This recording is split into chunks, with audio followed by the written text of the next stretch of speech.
అండపిండ బ్రహ్మాండాలు అంటే ఏమిటండి? బయట ఉన్నాయి, లోపల ఉన్నాయి. ఈ బ్రహ్మాండంలోని దేవతలను షట్చక్రాలలో ఎలా దర్శించాలి? అది మనం దర్శించాలంటే ఆ దేవతని జ్ఞానులుగా అవధూతలుగా ఎలా మారుతారు? సృష్టి స్థితి లయలు అని దానికి సరైన అర్థం ఏంటి? బ్రహ్మ విష్ణు ఈశ్వరుడు అంటారు. బ్రహ్మ సృష్టికర్త, పోషణకర్త, విష్ణువు, ఈశ్వరుడు లయకర్త. పిఎంసి ప్రేక్షకులకు నమస్కారం. గురు సాంగత్యం ప్రత్యేక కార్యక్రమానికి సాదర స్వాగతం. గురుర్ బ్రహ్మ గురుర్ విష్ణు గురుదేవో మహేశ్వర గురు సాక్షాత్ పరబ్రహ్మ తస్మై శ్రీ గురవే నమః.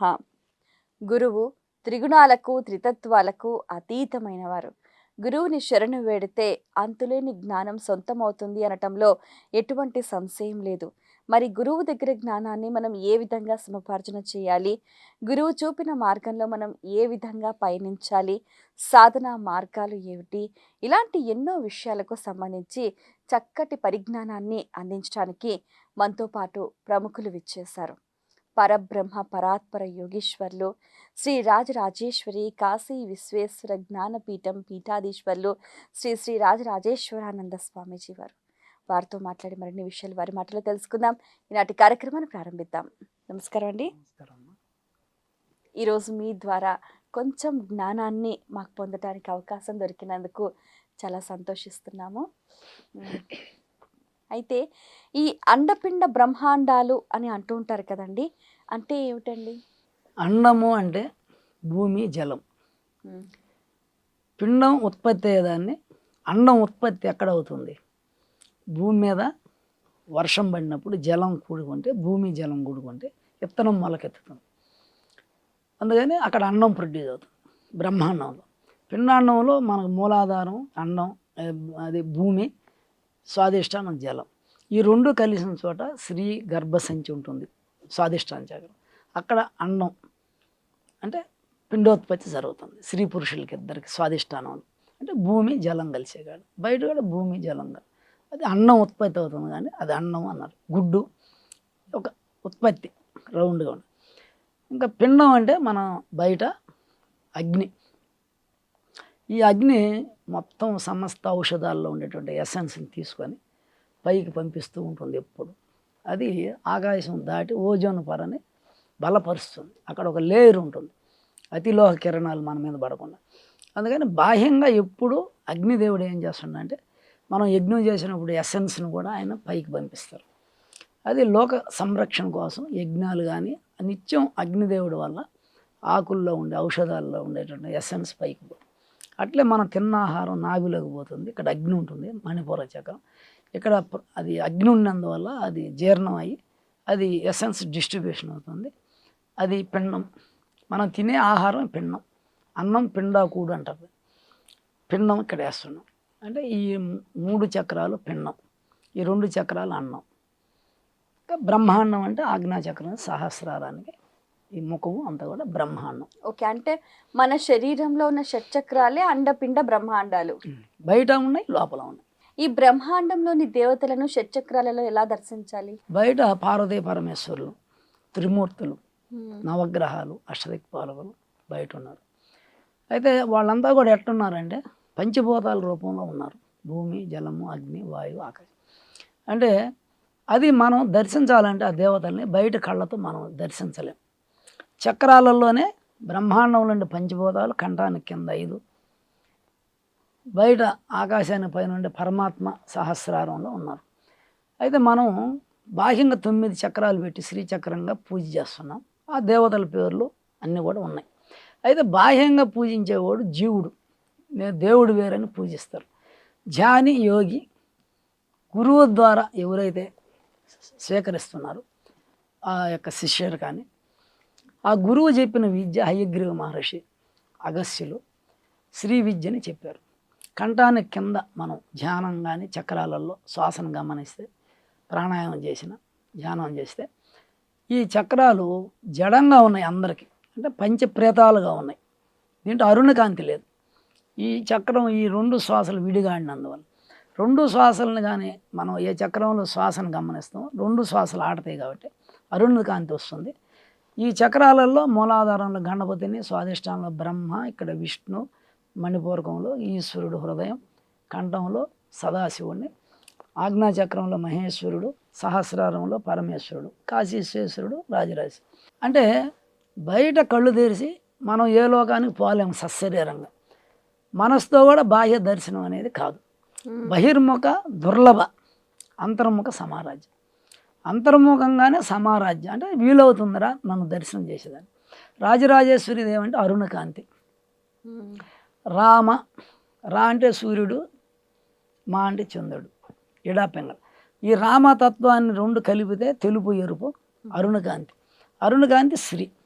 రామ రమేతి శ్రీరామ. రామను రమిస్తే శ్రీరామ. ఎప్పుడు రామను రమిస్తాం?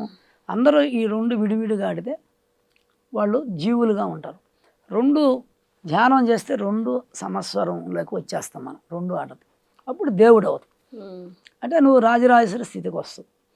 అందువల్ల చక్రాలలో ధ్యానం చేస్తే అవి ఎన్లైట్ అయినప్పుడు, అంటే ఈ శ్వాస మీద ధ్యాస, శ్వాసని చక్రంలో గమనిస్తే ఒక్కొక్క చక్రంలో అక్కడ ఉండే దేవతలకి అక్కడ ప్రకాశం పెరిగి ప్రాణశక్తి వల్ల అరుణకాంతి వచ్చి అక్కడ దేవతలను దర్శనం ఆజ్ఞాచక్రంలో జరుగుతుంది. కింద 5 చక్రాల్లో ఉండే దేవతల్ని లోపల 3 చక్రాలు ఆజ్ఞాచక్రంలోనే దర్శిస్తున్నాం. అందువల్ల ధ్యానం ద్వారానే మనం దేవతల్ని దర్శించాలి, లోపలే దర్శించాలి. అది ఆజ్ఞాచక్రంలో దర్శించాలి. ఈ అణుజ్యోతి అంటే ఏంటి? పరంజ్యోతి అంటే ఏమిటండి? అణుజ్యోతి అంటే విశ్వంలో ఈశ్వరుడు తెల్లటి కణ రూపంలో ఉంటారు. ఆయనలో నుంచి ఒక రజోగుణం వలన ఒక ఎర్రటి రక్త కణం బయటకు వస్తుంది. ఆమె పార్వతి. ఆమె ఇద్దరు కలిసినప్పుడు అరుణకాంతి వస్తుంది, తెలుపు ఎరుపు కలిసి. ఆమె రాజరాజేశ్వరి. దీన్ని అణుజ్యోతి అంటారు. ఇలాంటి కాషాయం కలర్ కలిగినట్టు ఎంట్రుకలో వేయంతో ఆ యొక్క అణుజ్యోతి ఇదంతా వ్యాపించింది విశ్వంలో. అంటే ఓన్లీ లైట్ అగ్ని కణాలుగా ఉన్నారు. వాళ్ళు నామరూపాలతో ఉంటారు. శివపార్వతులు ప్రతి అణువులో ఇద్దరు ఉన్నారు, తెలుపు ఎరుపు. మనం ధ్యానం చేసినప్పుడు అక్కడి నుంచి వాళ్ళు ఉద్భవించి పైకి శివపార్వతులు 6 అడుగులు నీకు అక్కడ రూపం కనపడుతుంది. మాట్లాడతారు మనతో శివపార్వతి. అంటే నామరూపాలు ఉన్నాయి. అయితే అవ్యక్తంగా ఉన్నాయి. అణువులోనే ఇమిడి ఉంది, అది వ్యక్తం అవుతుంది. అంటే ఒక రాగి చెట్టు విత్తనంలో ఉన్నట్టు శివపార్వతులు అణువులో దాగి ఉన్నారు. అవ్యక్తంగా ఉండేది వ్యక్తం అవుతుంది. అప్పుడు ఇదంతా పరమాణువులతో నిండుంది.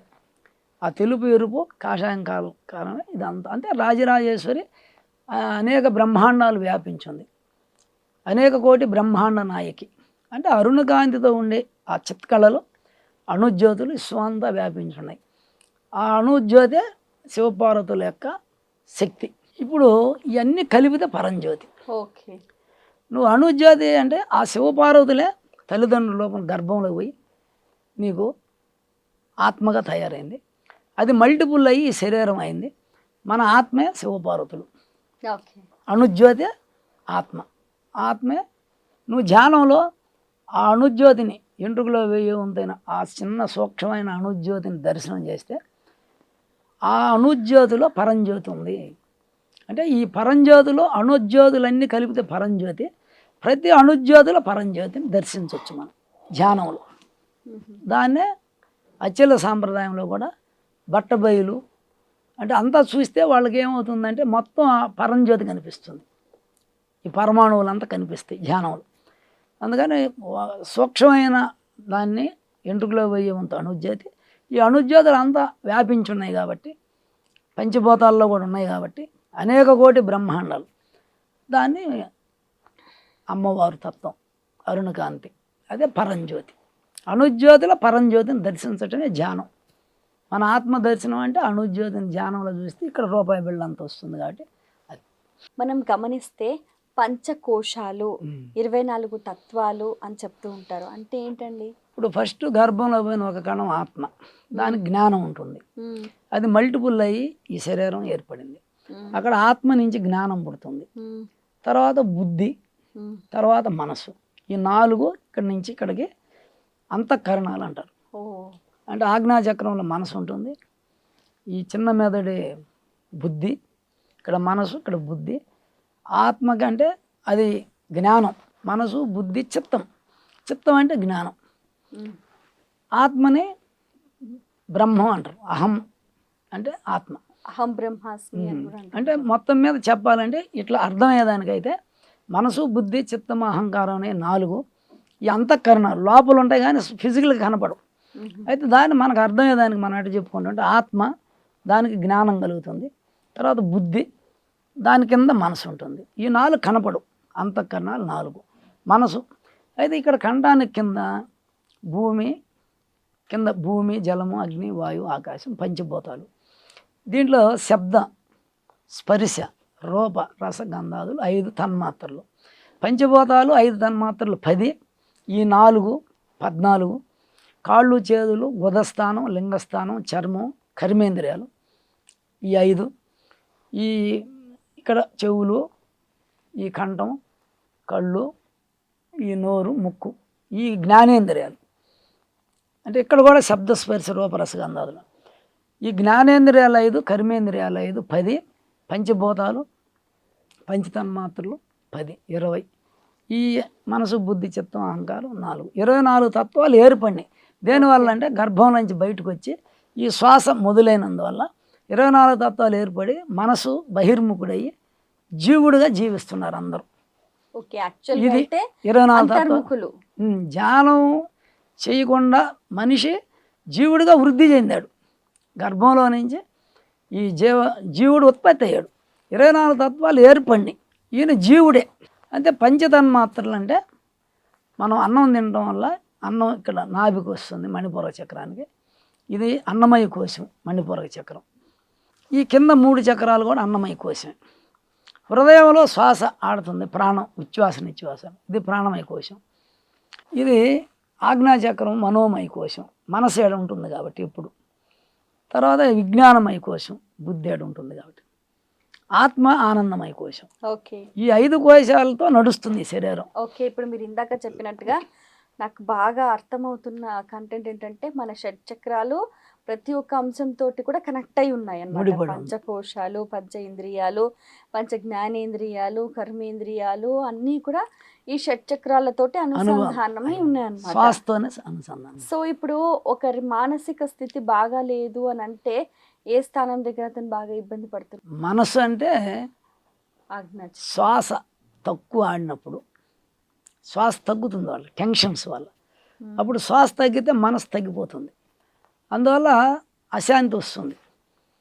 బహిర్ముఖంగా కూడా అన్ని వ్యసనాలు, కోరికలు ఇవన్నీ కూడా మనిషికి ఉన్నాయంటే అశాంతి వస్తుంది. అవును. అది ఆజ్ఞాచక్రంలో మనసు పెట్టి ధ్యానం చేస్తే శాంతి వస్తుంది. ఆ స్పీడ్ తగ్గుతుంది. కోరికల మీద వ్యామోహం తగ్గాలంటే ధ్యానం చేస్తే ఈ స్పీడ్ తగ్గుతుంది శ్వాస. అప్పుడు మనశ్శాంతి వస్తుంది. గురుగారు ఎక్కువగా అంటూ ఉంటారు కదా సృష్టి స్థితి లయలు అని. దానికి సరైన అర్థం ఏంటి? అంటే సృష్టి స్థితి లయల్ని బ్రహ్మ, విష్ణు, ఈశ్వరుడు అంటారు. బ్రహ్మ సృష్టికర్త, స్థితి అంటే పోషణకర్త విష్ణువు, లక్ష్మీనారాయణుడు. ఈశ్వరుడు లయకర్త. అంటే ఈ శ్వాస మూలాధారంలోకి వస్తే సృష్టి జరుగుతుంది. మూలాధారం స్వాదిష్టానంలో శ్వాస, కోరికలు స్వాదిష్టాన చక్రం. పుట్టేది అక్కడే, అక్కడ క్రియ కింద క్రియ అనుకున్నది జరిగేది.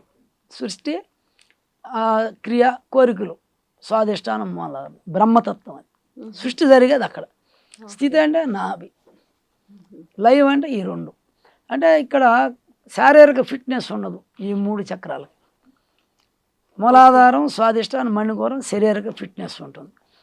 అందుకని ఈ సృష్టి స్థితి లయలు నిరంతరం జరుగుతున్నాయి. ఉచ్ఛ్వాస నిశ్వాసాల వల్ల మన ఆలోచనలు రావటం, పోవటం అనేది జరుగుతున్నాయి. శ్వాస కిందకి ఆడుతుంటే ఎక్కువ సృష్టిలో ఉంటాం. ధ్యానం చేస్తే సృష్టి స్థితి లయలు లయం అయిపోతాయి, కోరికలకే అతీతం అయిపోతాయి. ధ్యానంలో శివశక్తుల ఐక్యత ఎలా జరుగుతుందంటారు? మనం గర్భంలో ఉన్నప్పుడు శివపార్వతులు సహస్రారంలో 2 శివశక్తులు ఉంటారు గర్భంలో. అంటే తల్లిదండ్రుల లోపం. అది పుట్టినాక శ్వాస మొదలితే ఆ యొక్క కిందకి వెళ్ళిపోతుంది అమ్మవారు. శక్తి కింద ఉంది, శివుడు పైన ఉన్నాడు. ఇప్పుడు ఈ శ్వాస ఆడినంత సేపు ఆమె అక్కడే ఉంటుంది, పైకి రాదు. ధ్యానం చేసినప్పుడు శ్వాస కిందకి దిక్కకుండా అక్కడే హంస జపం పైకి పరాలో అని ఆడుతుంది, పరమాత్మకి ఆడుతుంది, ఈ ముక్కు నుంచి పైకి. అప్పుడు అమ్మకి ఆహారం అందనప్పుడు ప్రాణశక్తి ఆమె బుస్సలు కొడుతూ మూలాధారం నుంచి సహస్రారానికి భర్త దగ్గర చేరుతుంది. అక్కడ అమృతలింగాన్ని నోటితో పట్టుకున్నప్పుడు అక్కడ అమృతం అవుతుంది. అట్లా ధ్యానం ద్వారానే శివశక్తులు ఐక్యం అవుతుంది. శివపార్వతుల కళ్యాణం లోపల జరగాలి, లోపల చేయాలి. అది బ్రహ్మాండంలో చేస్తే అది బాహ్య ఇది, పిండాండంలో కళ్యాణం జరగాలి. శివశక్తుల ఐక్యమే శివపార్వతుల కళ్యాణం. మనస్సు గతి తెలుసుకోవటం ఎలా? మనసు అనేది శ్వాస మీద ఆధారపడి పనిచేస్తుంది. ఈ శ్వాస 21,600 దాటితే 16 కళలు వస్తాయి మనకి. చంద్రుడికి పాడ్య నుంచి పౌర్ణమికి నిత్యా దేవతలు 16 మంది. 16 కళలు బయట తగ్గుతూ పెరుగుతూ ఉంది. అట్లే మన మనసు ఎప్పుడు ఈ చంద్రస్వరం ఆడినప్పుడు 16 కళలు పెరుగుతాయి లోపల. సూర్యస్వరం ఆడినప్పుడు అమావాస్య వస్తుంది. ఈ చంద్ర కళలు పెరిగినప్పుడు ఇక్కడ పౌర్ణమి వస్తుంది. మనసు ఆహ్లాదంగా ఆనందంగా ఉంటుంది. సూర్యస్వరం ప్రారంభమై 2:30 గంట ఆడినప్పుడు అవన్నీ డ్రై అయిపోయి మూలాధారంలో అమావాస్య వస్తుంది. ఈ మనసు అదుపు కావాలంటే సమస్వరం ఆడద్ది. సమస్వరం అంటే ఇది నుంచి దీన్ని మారేటప్పుడు ఇక్కడ సమస్వరం. మళ్ళీ సూర్యస్వరం నుంచి చంద్రస్వరంకి మూలాధారంలో 24 నిమిషాలు ఆడుతుంది. అప్పుడు కూడా మనసు నిశ్చలం అయిపోతుంది. ఈ మనసు నిలబడాలంటే మనసు స్థానం అది. మనసు స్థానంలో మనసు పెట్టినప్పుడు దాని వేగం తగ్గిపోతుంది. దాని కోరికలు వ్యామోహాలు మనం బయట పరిగెచ్చేది ఆగిపోయి మనసు దాని స్థానంలో కూర్చున్నప్పుడు అంతర్ముఖం అయిపోయినప్పుడు వేగం తగ్గితే అదే నిశ్చలత. కళ్ళు తెరిచి బయట మనం పనిచేసేటప్పుడు మనసు బహిర్ముఖమైనప్పుడు మనసు వేగం ఎక్కువ ఉంటుంది. మనసు దాని స్థానంలో మనసు ఆ మనసు స్థానంలో పెట్టినప్పుడు అది నిశ్చలంగా నిలబడిపోతుంది. కథలు తగ్గిపోతుంది, కోరికలు తగ్గిపోతాయి. ప్రకటనలు మీవి, ప్రచారాలు మావి. జీవితంలోని వెలుగులందరివి. పిఎంసి తెలుగు ఛానల్లో మీ యాడ్స్ కోసం సంప్రదించవలసిన ఫోన్ నంబర్స్. ఈ ధ్యానులకు ప్రాణాయామం అవసరం అంటారా? ఖచ్చితంగా దాన్ని ప్రాణాయామం అంటున్నాము. దాన్ని బసిరి కానీ ఇట్లా కొంతమంది ఎక్కువ చేస్తారు. ఏదైనా డిసీజెస్ ఉన్నప్పుడు పొట్ట తగ్గాలన్నా వాళ్ళు దీన్ని కదిలిస్తే. ఇప్పుడు ధ్యానం చేసినప్పుడు బహిర్ముఖుడుగా ఉన్నప్పుడు 21,000 ఆడుతుంది. ధ్యానం చేస్తే శ్వాస ప్రక్రియ తగ్గుతుంది. అప్పుడు ఈ శ్వాస తగ్గినప్పుడు ఆకలి తగ్గుతుంది, అగ్ని తగ్గితే అప్పుడు మనసు యొక్క వేగం తగ్గుతుంది, బలహీనం అవుతుంది. అట్లే మనకి సహస్రారంలో ఈ ప్రాణశక్తి ఊపిరితిత్తులకు ఆడకపోతే ఇక్కడ జ్ఞాపకశక్తి తగ్గటం, తలనొప్పి రావటం, తర్వాత మెడ నొప్పి రావటం, నడుము నొప్పులు రావటం. ఎందుకంటే ఈ ప్రాణం సరిగ్గా పోకపోతే మనకి మలబద్ధకం వస్తుంది. తర్వాత హీట్ ఎక్కువ అయిపోయి మూలాధారంలో మలలు రావటం. తర్వాత గర్భసంచిలో ప్రాబ్లమ్స్ వస్తాయి ప్రాణం సరిగ్గా ఆడకపోతే. టెన్షన్ ఎక్కువ అయ్యి శ్వాస తీసుకోకపోతే బబుల్స్ రావటం, డ్రై అవటం, పిల్లలు లేటుకు పట్టడం. అదే డేటుకు రావాలి కరెక్ట్గా, అది పోస్ట్ పోన్ అవుతుంటుంది. ఎందుకంటే ఈ శ్వాస సరిగ్గా ఆడకపోతే. ఓకే, దీనికి దానికి కూడా సంబంధం ఉంటుందంటారా? శ్వాసే 5 చక్రాల ఆర్గాన్స్ నడిపించేది. శ్వాస వల్లే మనం నడుస్తుంది మొత్తం 6 చక్రాలు. మాయదారి మరలా బండిన ఇది 6 చక్రములతో అమరీ ఉంది. ఈ ఉచ్ఛ్వాస నిశ్వాసాలు సోహం భావం అనేటటువంటి ఇది నడుపుతుంది ఈ శరీరాన్ని.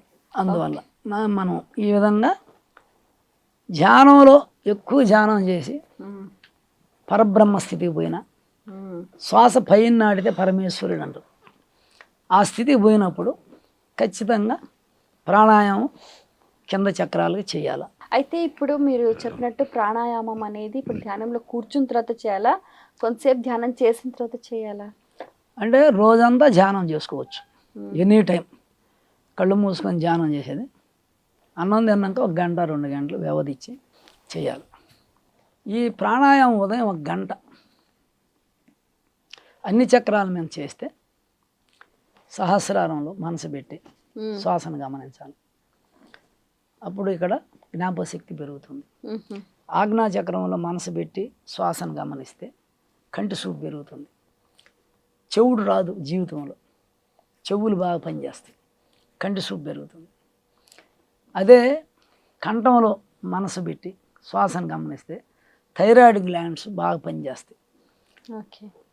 అంటే లావు అవ్వటం, సన్నంగా అవ్వటం ఉండకుండా మిడిల్గా ఉంటుంది. ఒక స్టాగ్నెంట్ పొజిషన్.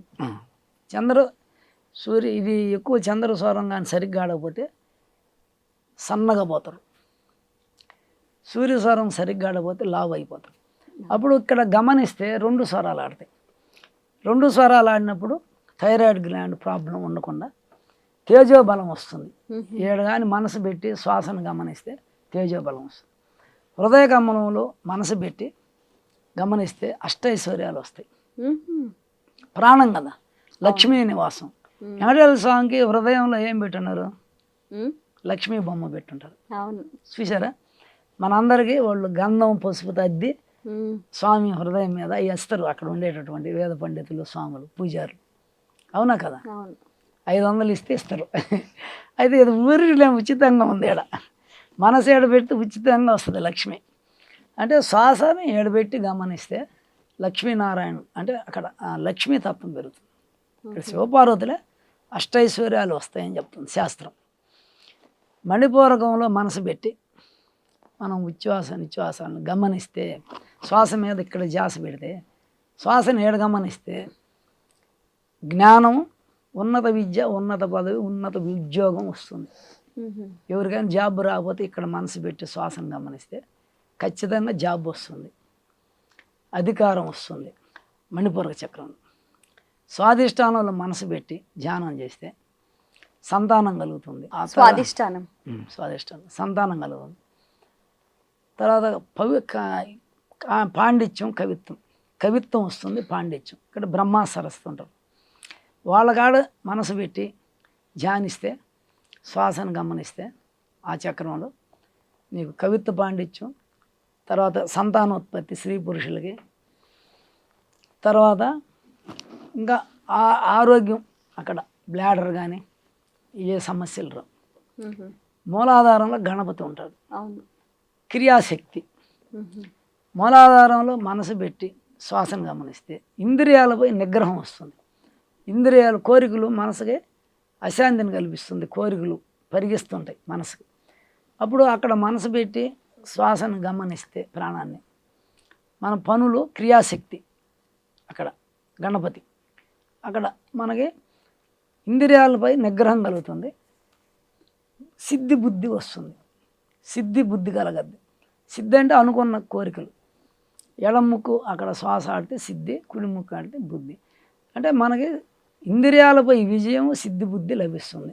ఈ విధంగా కేవలం 24 గంటల్లో ఎప్పుడు ధ్యానం చేసి మనసుని అంతర్ముఖం చేసుకోవచ్చు.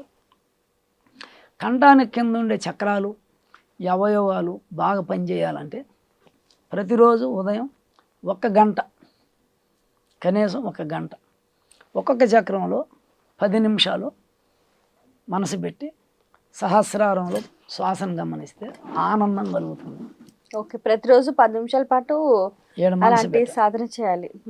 ఆనందం కలగదు, బ్రహ్మానందం. ఆ సహస్రారానికి ఇంకొక 1 ఇంచు యువతల, 1 ఇంచు యువతల మనసు పెట్టి చేస్తే సర్వసిద్ధులు, మన మనోభీష్ట సిద్ధి కలుగుతుంది. అంటే సహస్రారంలో 2 ఫలితాలు, మనోభీష్టి, కార్యసిద్ధి, ఆనందం కలుగుతుంది. ఆజ్ఞాచక్రంలో మనసు పెట్టి ధ్యానం చేస్తే కంటి చూపు పెరుగుతుంది. శ్వాసను గమనిస్తే సర్వజ్ఞత్వం వస్తుంది. సర్వరోగ నుంచి విముక్తి పొందటం, సర్వరోగ హరాచక్రం. అక్కడ 2 ఫలితాలు ఉన్నాయి. ఆత్మజ్ఞానం, సర్వరోగాల నుంచి విముక్తి కలగద్ది. శ్వాసని గమనిస్తే అది జ్ఞానం కలుగుతుంది. దివ్య దృష్టి వస్తుంది. మనకి ఏం జరగబోతుందో ముందే 1 వారం ముందు కొన్ని విషయాలు మనకి సూచనప్రాయంగా కల్లో కానీ ధ్యానంలో తెలుస్తాయి. ఇది ఇక్కడ 4 ఫలితాలు ఉన్నాయి ఆజ్ఞాచక్రంలో. కంఠానికి కింద 5 ఫలితాలు ఉన్నాయి. పిరమిడ్ మాస్టర్లు కానీ ఎవరైనా సరే, ప్రతి ఒక్క మనిషి సంపూర్ణ ఆరోగ్యం కావాలంటే ఖచ్చితంగా 1 గంట, ప్రతి చక్రం మీద 10 నిమిషాలు, ఒక 70 నిమిషాలు సహస్రారం, ఆజ్ఞ 5 చక్రాలు మనసు పెట్టి శ్వాసను గమనిస్తే ఇంకా రోజంతా చేసుకోవచ్చు. ఓకే, రోజుకు ఒక 10 నిమిషాల పాటు ప్రతి ఒక్కొక్క చక్రం మీద 10 నిమిషాలు, రోజుకి 70 నిమిషాలు 70 నిమిషాలు ఆ చక్రం పైన మనం చేసేస్తే పెట్టి చాలు, ధ్యానం చేయాలి. ఆర్గాన్స్ అన్ని పర్ఫెక్ట్నెస్ వచ్చేస్తాయి. అంటే యాక్టివేషన్ అయిన ఈ చక్రాసన ఎట్లా తెలుస్తుంది మనకు? నీకు ఆజ్ఞా చక్రంలో నీకు తెలుస్తుంది అక్కడ ఏ లైట్ వస్తుంది, ఏ దేవత ఉంది. యాక్చువల్గా మనకి మూలాధారణ గణపతి, ఇక్కడ బ్రహ్మ, ఆ మణిపూరకం విష్ణువు, హృదయకమలంలో ఈశ్వరుడు శివపార్వతుడు, ఆమె భువనేశ్వరి, మహేశ్వరుడు, అక్కడ కామేశ్వరుడు కామేశ్వరి, పరమేశ్వరుడు పరమేశ్వరి, విశ్వేశ్వరుడు రాజరాజేశ్వరి. ఇక్కడ 4 పాయింట్లు ఉంటాయి ఇక్కడ లోపల. ఈ దేవతలందరూ చీకటి అయి ఉంది, లోపల వెలుతురు లేదు, అందువల్ల కనిపించరు మనకి. ఎప్పుడు శ్వాస ఆడిస్తాం, 2 స్వరాలు ఆడ శ్వాస తీసుకుపోయి వదులుతాం, అరుణకాంతి పుడుతుంది. ఇది అగ్ని జలం ప్రాణంలో కలుస్తుంది. ఈ సూర్యచంద్రులు అక్కడ గమనిస్తే నాడిని అరుణకాంతి వచ్చి అక్కడేముందో నీకు తెలుస్తుంది. ఇప్పుడు వంటింట్లో లైట్లు లేవు, ఏ డబ్బాలు ఆడ ఏదని ఎట తెలుస్తుంది? స్విచ్ చేసావు, నీకు అంతా ఏ వస్తువులు ఆడనే తెలుస్తుంది. ఇక్కడ ఉన్నాయి దేవతలు, కానీ బహిర్ముఖుడు అయ్యి బయట తిరుగుతుండవు. అవి యాక్టివేషన్ అవుతే ఇంకా బాగా పనిచేస్తాయి అంటారు. అంటే ఈ 2 విడివిడిగా ఆడినందువల్ల లైట్ రాదు. నువ్వు ఈడ మనసు పెట్టినప్పుడు 2 ఆడినప్పుడు అరుణకాంతి వస్తుంది. సూర్యోదయంలో ఎట్లా సూర్యుడు ఉంటాడు, అన్ని చక్రాల్లో అరుణకాంతి వస్తుంది. ఈ విధంగా అరుణకాంతి వచ్చినప్పుడు అక్కడ ఏ దేవత ఉందో నీకు తెలుస్తుంది, ఆ కమలాలు వికసిస్తాయి. అందుకని ఈ చక్రాల మీద కింద కూడా చెయ్యాలా, ఇక్కడే ఉంటే అక్కడే ప్రసారం అవుతుంది శ్వాస. నువ్వు మనసు ఏ చక్రం మీద పెడితే శ్వాస అక్కడికి ప్రసారం అవుతుంది. అందరూ ఇక్కడే చేస్తే ఇక్కడే ప్రసారం అవుతుంది. అదే ఇప్పుడు శ్వాస అనేది ఎప్పుడు కూడా మనకు ఊర్ధ్వంగానే చెయ్యాలి, ఊర్ధ్వంలో లయం అవ్వాలి అని చెప్తూ ఉంటారు కదా. మరి మీరేమో అధోలోకానికి వెళ్ళాలి అని అంటే పైనుంచి కిందకి చెయ్యాలంట. అంటే పైనుంచి కిందకి వస్తే సృష్టి, కింద నుంచి పైకి పోతే లయము. మరి మనకు కావాల్సింది లయమే కదా. లయమే అంటే మామూలుగా అందరూ బహిర్ముఖులై ఉన్నారు, కళ్ళు తెరిచి బయట ఉన్నారు. దేనికి? ఈ 2 విడివిడిగా ఆడుతున్నాయి, త్రిపురాసురులుగా ఉన్నారు. అన్ని చక్రాలలో కోరికలు అనుభవిస్తున్నారు త్రిపురాసురుడు. ఏడ ధ్యానం చేస్తే ఈ శ్వాస లయం అయిపోతుంది, ఊర్ధగతిపోతుంది. కళ్ళు తెరిచి బయటకు పోతే మనసు బహిర్ముఖం, కళ్ళు తెరిచి బయటకు పోతే బహిర్ముఖం, కళ్ళు మూసుకుంటే అంతర్ముఖం. ఏది? మనసు. మనసు బహిర్ముఖం అంతర్ముఖం 2 ఉన్నాయి. అంటే ఏ స్థితిలో ఉండాలంటారు మనసు? కళ్ళు తెరిచి బయట చూస్తేవా శ్వాస కిందకి దిగద్ది, అధోగతి. కళ్ళు మూసుకుంటే శ్వాస ఊర్ధ్వగతికి వస్తుంది. ఓ రైట్, ఆటోమేటిక్గా. ఓకే. ధ్యానులు జ్ఞానులుగా అవధూతలుగా ఎలా మారుతారు? మనకి ఈ శ్వాస వల్ల ప్రతి ఒక్కరూ జీవుడుగా ఉన్నారు. ధ్యానం చేస్తే ఆజ్ఞాచక్రంలో జ్ఞానులు అవుతారు, సర్వజ్ఞత్వం, ఆత్మజ్ఞానం వస్తుంది. ఆత్మజ్ఞానం వస్తుంది అంటే భగవతత్వం తెలుస్తుంది. నేను శరీరం కాదు, ఇది ఒక వాటరు, ఇది లక్ష్మీనారాయణులు, ఇది శ్వాస, ఇది జలం, ఇది అన్నంతో తయారైంది శరీరం. దీంట్లో ఉండే అగ్ని నేను, దీంట్లో ఉండే అగ్ని జ్యోతి, జ్యోతే దేవుడు, జ్యోతే సర్వదేవతలు అనే జ్ఞానం కలుగుతుంది. అయితే ఈ శ్వాస ఆడినంతసేపు జీవుడుగా ఉంటాడు. శ్వాస తగ్గిపోతే మనసు పోతుంది. మనసు పోయినప్పుడు అతను ఎక్కడున్నాడో ఆయనకు తెలియదు. శ్వాస మనసు లేనివాడు ఎవరు? పరబ్రహ్మ, పరమాత్మ. అంటే ఇది ఇక్కడ అంతా లైట్ ఉంది, పరమాణువులు. భగవంతుడు పరబ్రహ్మగా ఉన్నాడు, పరమాణువుల రూపంలో ఉన్నాడు. అయితే జీవ శరీరం తగిలించుకున్నప్పటికీ మనం ధ్యానం వల్ల ఏమైపోయాము? జీవాన్ని తొక్కి దైవంగా మారాం. ఓకే. అందువల్ల మనసు శ్వాసే జీవుడు. మనసు శ్వాస లేదా మనసు లేదు. ఇప్పుడు శ్వాస మనసు లేనప్పుడు మిగిలింది ఎవరు? దేవుడు. ఈ శరీరమే శ్వాస, మనసే జీవుడు. అందువల్ల శ్వాస మనసు లయం అయిపోయినాయి అంటే ధ్యానంలో అవధూత అవుతాడు. అతనికి బుడ్డలు వేసుకున్నాడా లేదా తెలియదు, ఏ ఊర్లో ఉన్నాడో తెలియదు, ఎక్కడ ఉన్నాడో తెలియదు. అంటే ఒక విగ్రహంతో సమానం. వాళ్ళకి దేవుడు ఏం చేస్తాడంటే వాళ్ళని దేవుడు కాపాడద్దు, అమ్మని ప్రకృతి వాళ్ళని వాకింగ్ చేపిస్తుంది. ఎందుకంటే శ్వాస కావాలి వాళ్ళకి. శ్వాసలు ఆగిపోయింది అనుకోండి, క్రమంగా ఊర్ధ్వగతి చెందేస్తే శరీరం వదిలేస్తాడు ఇమీడియట్. శ్వాస పైకెక్కిపోయిందంటే కింద చక్రాలు రాకపోతే శరీరం వదిలేస్తాడు. ఓకే. అంటే ఇప్పుడు మీరు అనేది ఏంటంటే ఎవ్రీ డే అన్ని చక్రాలు కూడా యాక్టివేషన్లో ఉండాలంటారు. 1 గంట నింపమంటుండ ప్రాణశక్తిని. ప్రాణశక్తి. నువ్వు ఎప్పుడు పైన ధ్యానం చేసుకో, ఆ, కానీ బ్యాలెన్స్ చేయాలి కదా. మిగిలిన ఉత్తర చక్రాలు దక్షిణ కూడా. సంసేవిత.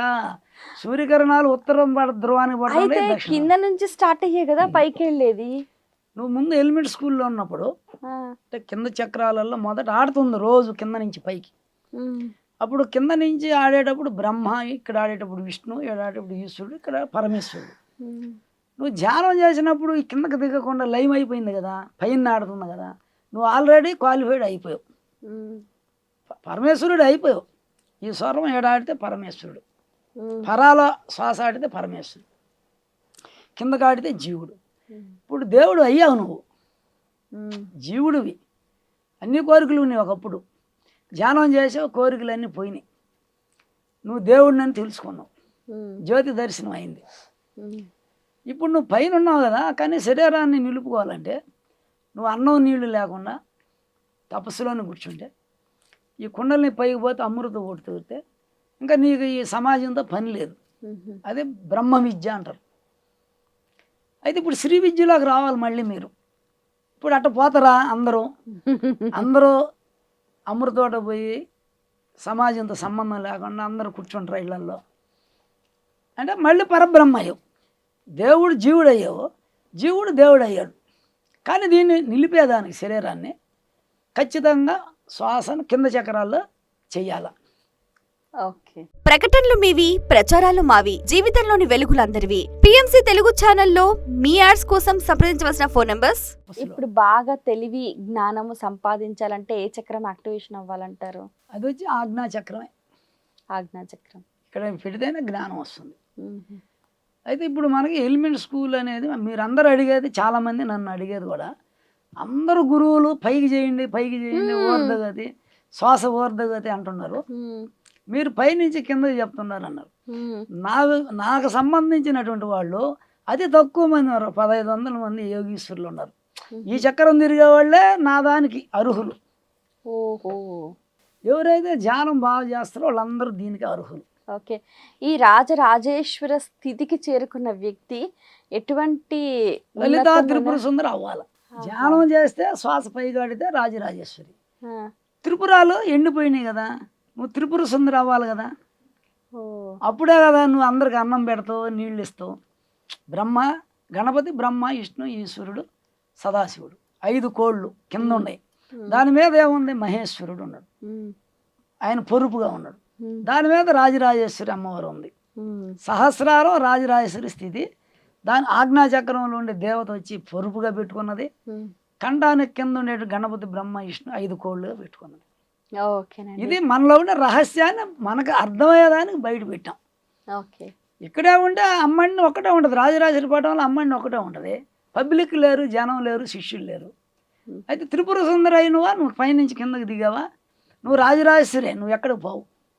ఒకసారి పైకి పోయినా ధ్యానం చేసి క్వాలిఫైడ్ అయిపోయావు. ఉమ్, ఎలిమెంట్ స్కూల్ నుంచి హై స్కూలు, ఇంటర్, డిగ్రీ పోయి బీఈడీకి పోయావు, క్వాలిఫైడ్ అయిపోయావు, సర్టిఫికేట్ ఇచ్చారు బీఈడీ.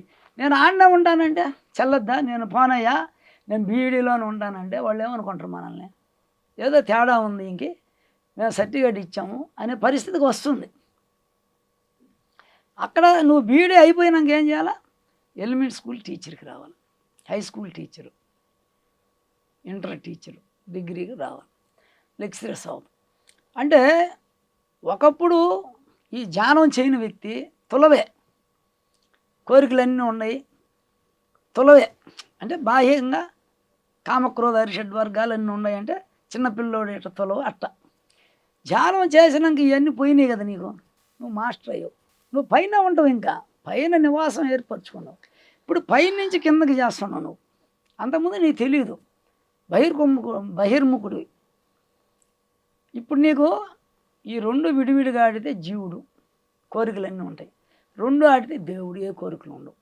నువ్వు శ్వాసని ఏడు గమనిస్తే 2 ఆడతాయి. ఎలిమెంట్ స్కూల్లో చదివే విద్యార్థి తులవ, మరి టీచరు మాస్టర్ కదా, ఆమె తుల పనులు చేస్తుందా? ఆమె ఆడ నుంచి వచ్చింది? పైన నుంచి వచ్చిందా? కింద ఇళ్లతోనే ఉందా? చెప్పండి. పైనుంచి వచ్చింది. పైన నుంచి బీడి నుంచి వచ్చింది కాబట్టి మాస్టర్ ఆమె. ఉమ్, వీళ్ళు కింద నుంచి పైకి పోయేవాడు కదా వీడు. ఉమ్, వీడు తులవే కదా, ఉమ్, అల్లరి చేస్తాడా లేదా? ఉమ్, అప్పుడు వాడి జ్ఞానబోధ ఎవరు చేస్తాను? పైన నుంచి వచ్చిన. అందుకని నువ్వు ధ్యానంలో పైకి పోయావు కదా, బీడి అయిపోయింది కదా, మళ్ళీ కిందకి రాబోతే ఈ చక్రాలన్నీ ఎండిపోవటం, పార్ట్లన్నీ దెబ్బతింటం, అనారోగ్యానికి గురి అవుతుంది కదా. ఓకే. అందుకని 1 గంట ఉదయం ఉమ్, ప్రతిరోజు ప్రతి చక్రంలో మనసు పెట్టి శ్వాసను గమనించాలి. ఓకే. ఈ శ్వాసకు, మనసుకు, బుద్ధికి, ఆత్మకు ఉన్న సంబంధం ఏంటంటారు? మనసు వల్లే, శ్వాస వల్లే మనసు ఉంటుంది. శ్వాస ఇక్కడికి ఆడుతూ ఉంటుంది, ఇక్కడ మనసు పుడుతుంది, ఇక్కడ ఉంటుంది. బుద్ధి అనేది చిన్న మెదడులో ఉంటుంది. బుద్ధి, ఈ బుద్ధి బృహస్పతి, ఈ మనసు ఇంద్రుడు. ఉమ్, ఎప్పుడు ఈ మనసు బుద్ధి ప్రకారం నడుచుకోవాలి. ఉహు, దేవేంద్ర లోకంలో సినిమాలు చూసి ఉంటాడు. ఉమ్, దేవేంద్రుడి పక్కన కుడి పక్క ఉంటాడు బృహస్పతి, సూర్యస్వరం. ఓకే. ఆయన సలహా మేరకు బుద్ధి నడుచుకోవాలి. మనసుకు అనేక కోరికలు ఉంటాయి, 70 కోరికలు కోరద్ది. అవును. పర్మిషను ఎవరిని అడగాల? బుద్ధిని. గురువు ఉంటాడు పక్కన, ఆయన అడగాలి ఇది నేను చేశానా వద్దా అని. అంటే మనసు ఇష్టం వచ్చినట్టు నడుచుకుంటే యాక్సిడెంట్స్ జరుగుతాయి. ఉహు, బుద్ధి ప్రకారం నడుచుకుంటే మనకు ఆరోగ్యం ఉంటుంది, గౌరవం మర్యాదలు పెరుగుతాయి. ఓకే. ప్రతి ఒక్కరు బుద్ధిపూర్వకంగా నడుచుకోవాలి, బుద్ధి చెప్పినట్టు. అంటే గురువు చెప్పినట్టు వినాలి. ఇంద్రుడు చెప్పినట్టు, ఇంద్రియాలకు అధిపతి ఇంద్రుడు, కర్మేంద్రియ జ్ఞాన అధిపతి ఇక్కడ. ఈ మనసు ఎడు ఉంటేనే ఇంద్రుడు అయిపోతాడు. అందుకని ఈ మనసు ఎప్పుడు బుద్ధికి లోబడి పనిచేయాలి, కానీ బుద్ధిని ఎకటాయించకూడదు, ఇష్టం వచ్చినట్టు బాగూడదు మనసు. ఉమ్, అందుకని ఈ బుద్ధే కృష్ణుడు, ఈ మనసే అర్జునుడు. బుద్ధి ముందు పెట్టాడు, అర్జునుడు వెనక్కిపోయాడు, అప్పుడు విజయం సాధించాడు. ఓకే. సో మీ రాజరాజేశ్వరి కాశీ విశ్వేశ్వర జ్ఞానపీఠం యొక్క ప్రాముఖ్యత మీ మాటల్లో. నాకు 86 జనవరిలో ఉమ్, ధ్యానం నమశివాయ మంత్రం ఇచ్చాడు మా గురువు చైతన్యానంద స్వామి. ఆయన కాలేజీ లెక్చరరే, ఉహు, భార్యాభర్త. వాళ్ళు అప్పుడు 10 ఏళ్ల కిందట కుండలిని యోగా తీసుకున్నారు ఆహా, అనంతపురంలో. వాళ్ళు సాధన చేస్తున్నారు, నేను కాలేజీ లెక్చరర్ చేరాను. అప్పుడు నన్ను చూసి ఆయన ఇంటికి తీసుకెళ్ళి వేమన బ్రహ్మంగారి తత్వాలు ఇవన్నీ చదివి చెప్పేవారు. నాకు నమశివాయ ఇస్తే నేను ఒక 20 రోజులు అన్నం ఉదయం అంత మజ్జిగ పిసుకొని అంత జ్యూస్ తాగేది, సాయంత్రం రసం తెచ్చుకొని అన్నంలో పిసి ఇంకా ఏం లే కూర్చొని 10 గంటలు నమశివాయ చేసే రోజు. ఓ, 2.5 గంట ఒక ట్రిప్పు, 4 సిట్టింగ్లు. ఉమ్, అంతకుముందే నాకు సుషుమనాడి కనపడేది, కానీ కొండల్ని పైకి వెళ్ళిపోయి చక్రం తిరగటం, బయట బండి చక్రం అంతా సహస్రారం కనపడటం. 3వ రోజు 2 దైవదూతలు వచ్చి నన్ను పైకి పిలవటం. ఉమ్. 7 లోకాలు దాటుకుంటూ చూసుకుంటూ పోయి 7 లోకాలు. ఏ లోకాలు? పైన అంటే అవి ఎట్లా అంటే రామారావు సినిమాలో మనకు కనపడతాయి కదా కోటలు, రాజకోటలు. అట్లా ఒక గ్రీన్ కలర్లో కనిపించింది. ఇదొక లోకం, ఇదొక లోకం, ఇదొక. ఆహా, 7 లోకాలు పైకి పోతే రాజరాజేశ్వరం మర్రి చెట్టు కింద పెద్ద ఉయ్యాల్లో అవుతుంది, పెద్ద కిరీటం పెట్టుకొని. అర్ధ కిరీటాలు 1000 మంది ఉన్నారట యోగిని దేవత. నేను ఆమెని ఇట్లని వాళ్ళు డిసప్పేర్ అయిపోయారు. నేను ఆమె సాయి చూస్తాను నిలబడి ఉయ్యాలు దిగి నా ముందు నడిస్తే ఆమె దర్శనం అయింది. అంటే మా గురువు ఏం చెప్పారంటే కొండల్ని పైకి వెళ్ళింది నాయన. అప్పుడు ఈ శివశక్తి లైక్యమైన రెడ్ వైట్ ఈశ్వరుడు, కాషాయం కలర్ రాజరాజేశ్వరి, ఇంకా నీకు అమ్మని దర్శనం అయింది, శుద్ధ శరీరం శుద్ధ మనసు వచ్చింది అని చెప్పాడు. ఉహు, అప్పటి నుంచి రాజరాజేశ్వరి పూజ అనేది మొదలైంది. ఓకే. లలితా సహస్రనామ విష్ణు కొన్ని వేల లక్షల సార్లు. మీ గురువు గారి గురించి చెప్పండి. ఆయన వేమన తత్వాన్ని, వేమన అయిపోయాడు ఆయన, అపర వేమన. ఉహు, ఈ శ్వాస 2 సమస్వరం, ఉమ్, కుకుట ప్రాణాయామం అంటారు, స్వాదిష్టాన చక్రాన్ని. ఉమ్, ఎప్పుడు కింద ఇది ఇట్లా ఆడుతుంది, బయటకు వస్తుంది. ఉమ్, సాధనలో ఉన్నారు. ప్రతి ఒక్కదానికి అంతరార్థం చెప్తారు ఆయన. బ్రహ్మంగారు విషయాలు కానీ, సీతారామాయణ సంవాదం కానీ, ఈ వేమన తత్వంలో అన్ని అర్థాలు ఆధ్యాత్మికంగా చెప్తాడు. దాంట్లో అన్నీ ఉంటాయి. ఆయన బాగా ఎన్లైట్మెంట్, బాడీ అంతా వైట్గా వికసనం చెందటం. అట్లా 2 దంపతులు సాధన చేశారు. ఉహు, ఆమె నాకు ఈ కుండలిని పైకి ఎట్లా లాక్కోవాలా, కుండలిని అనేది ఆమె చెప్పారు ఉమ్, అమ్మగారు. తర్వాత వాళ్ళు మఠంలో బ్రహ్మంగారి మఠంలో ధ్యానం చేస్తూ కైవల్యం పొందారు. ఆయన ఇంకా మంచి సాధకుడు, కుండలిని యోగ సాధకుడు. ఆ రహస్యాలు ఎవరు చెప్పల. నేను చూసిన అంతట్లో ఇప్పుడు మనకి 500 మంది దాకా గురువుల్ని చేశారు కదా, అంతరార్థాలు చెప్పేవాళ్ళు తక్కువ ఉంటారు. అవును. మర్మాలు చెప్పాలి ప్రతి పద్యానికి. అందువల్ల అట్లా గురువు గారు ఇచ్చింది ఒక నెల రోజులకి. అప్పుడు రాజరాజేశ్వరి దర్శనం అయింది నాకు. రాజరాజేశ్వరి ఆనంద అనే బిరుదు కూడా తర్వాత ఇచ్చారు. ఓకే. కాశీకి పోయాను. మా డాక్టరు, మా ఫ్రెండ్, మా పీఠానికి సంబంధించిన దంపతులు తీసుకెళ్ళారు. అక్కడ కూర్చుంటే నాకు స్వామి ఎదురుగా నిలబడి ముందు శంకుతో తీర్థం పోసారు. తాగా అంటే ధ్యానంలోనే ఉన్నా నేను. 1 గంట చేస్తానే అది జరిగింది. మళ్ళీ కూర్చున్నాను. మళ్ళీ 1 గంటకి ఆయన ఎదురుగా పైనుంచి దర్శనం ఇచ్చి విభూది వస్తుంది చేతిలో ఇక్కడికి నాకాడికి. అది ఏందని అడిగా నేను. వెన్న అని అడిగా. అది జలంతో కలిపిన విభూది లేపనం అన్నాడు. అది తెచ్చి ఇక్కడ రుద్దారు. ఈ చక్రం తిరిగింది. ఫస్ట్ చక్రం తిరిగినప్పుడు అప్పుడు 2000 నేను చెప్పింది 85 86 జనవరిలో ఈ చక్రం తిరిగినప్పుడు రాజరాజ దర్శనం అయింది. మళ్ళీ 1980s లో 86 జనవరిలో.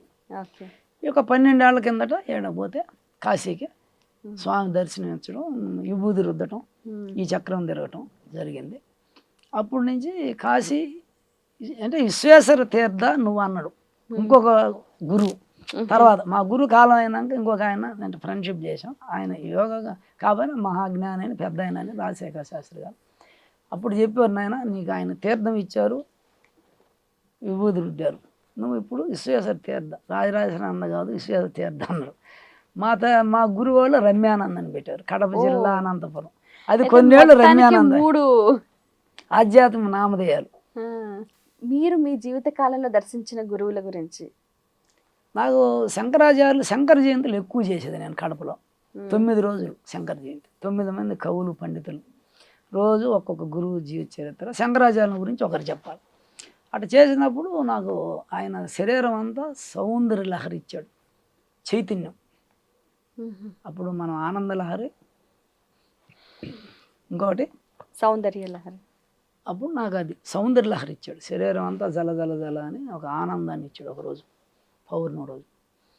తర్వాత ఈ జ్ఞానం అంతా శంకరాచార్యులు అది నడిపినందువల్లనే నాకు జ్ఞానం వచ్చింది. శంకర జయంతులు నేను విపరీతంగా చేసే 9 రోజులు. ఓకే, ఆ పుణ్యమే అనుకోవచ్చు. నాకు ఆ కడప టౌన్లో కవులు పండితులందరూ నాతోటే నా పేరు రాయండి స్వామి, నా పేరు రాయండి. ప్రతి పండగకి 9 రోజులు నడిపేవాడిని.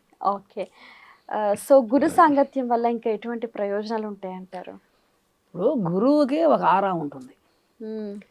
ఇప్పుడు శ్రీ విద్యలోకి వచ్చిన వాళ్ళకి, చక్రాల మీద చేసే వాళ్ళకి ఎక్కువ ఎన్లైట్మెంట్ ఉంటుంది. అంటే సమస్వరం ఆడద్దు గురువులకి. సమస్వరం అంటే అరుణకాంతి ఉంటుంది బాడీలో. అందరికీ ఈ 2 మారుతుంటాయి.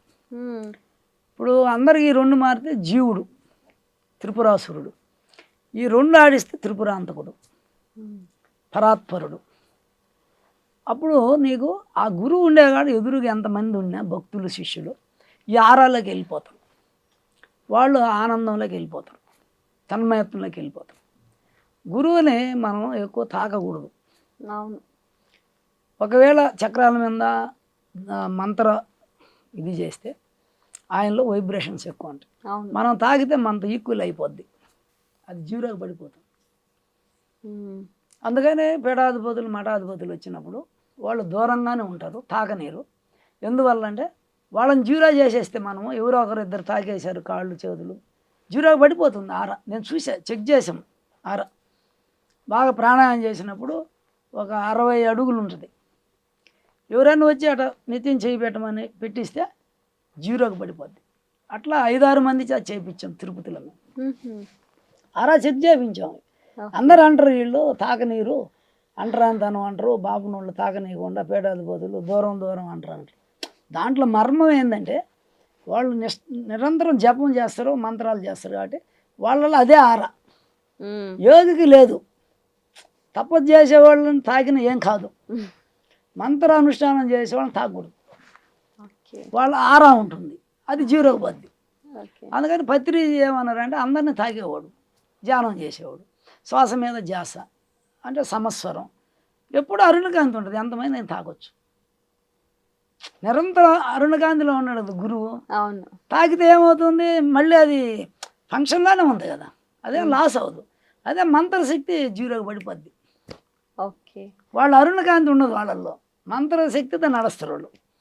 అందుకని పీఠాధిపతులు పూజలు చేసేవాళ్ళు మంత్రానుష్ఠానం మాత్రం చేస్తే వాళ్ళని ముట్టుకోకూడదు. వాళ్ళతో తీర్థం ఇచ్చిన మంచిది మంత్రం అని చెప్పి. యోగులకి ఏం లేదు, అది తపస్సు చేసే వాళ్ళకి సమస్వరంలోకి పోతే బాడీలో అరుణకాంతి ఉంటే తాగిన ఏం కాదు. అది తేడా. పత్రి అందరు తాగండి రా అంటాడు, ఏం కాదురా. చాలా సంతోషం అండి, మీ అమూల్యమైన సమయాన్ని కేటాయించి ఎన్నో విషయాలను వివరంగా మా అందరికీ తెలియజేసినందుకు ధన్యవాదాలు.